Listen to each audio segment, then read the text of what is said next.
The Battle of Shrewsbury was fought on the 21st of July 1403 between armies of Lancastrian Henry IV and the rebel army led by Henry Harry Hotspur Percy from Northumberland.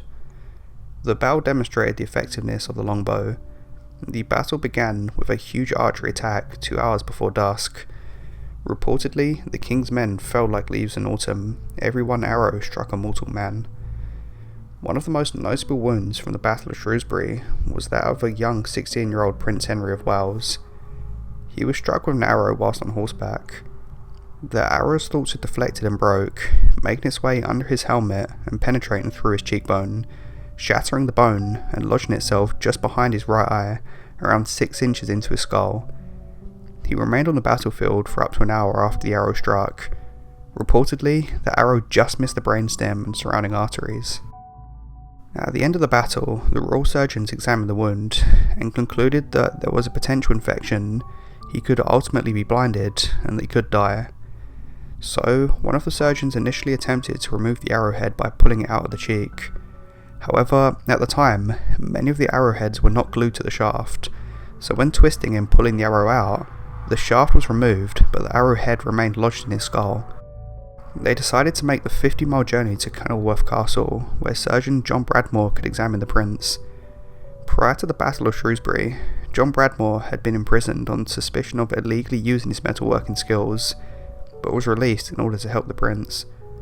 Bradmore decided not to pull out the arrowhead conventionally, so he washes the wound and fills it with elderflower and honey, and covers the wound in poultice.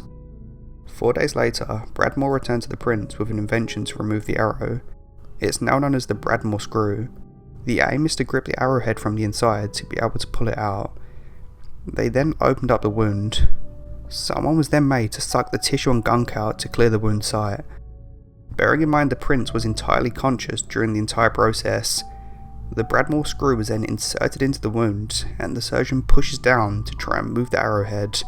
However, this pushes the arrowhead even further down to the other side of his face, just behind his nose. The surgeon then made an incision on the nose and pushed the arrowhead back. He then went back inside to the original wound, but couldn't get a firm grip on the arrowhead due to the amount of blood, so they washed out the wound once again and went back inside, finally managing to get a firm grip on the arrowhead and pulled it out. They then washed the wound, stitched it via the nose, and filled it with a cloth soaked in honey. Honey is a natural antibiotic. He did this every couple of days for 6 weeks, until the wound was fully healed. However, there was no way for them to reconstruct the bone back in 1403, so the prince was left with facial deformities and scars from this incident. When he later became the king, he never had his portrait from the front and always had it from the side to hide his wounds from the Battle of Shrewsbury. The surgeon, John Bradmore, was given a lifetime pension as a royal surgeon. I hope you all found this video interesting. If you'd like to see these shorter kind of videos and more history related content, then let me know in the comments below.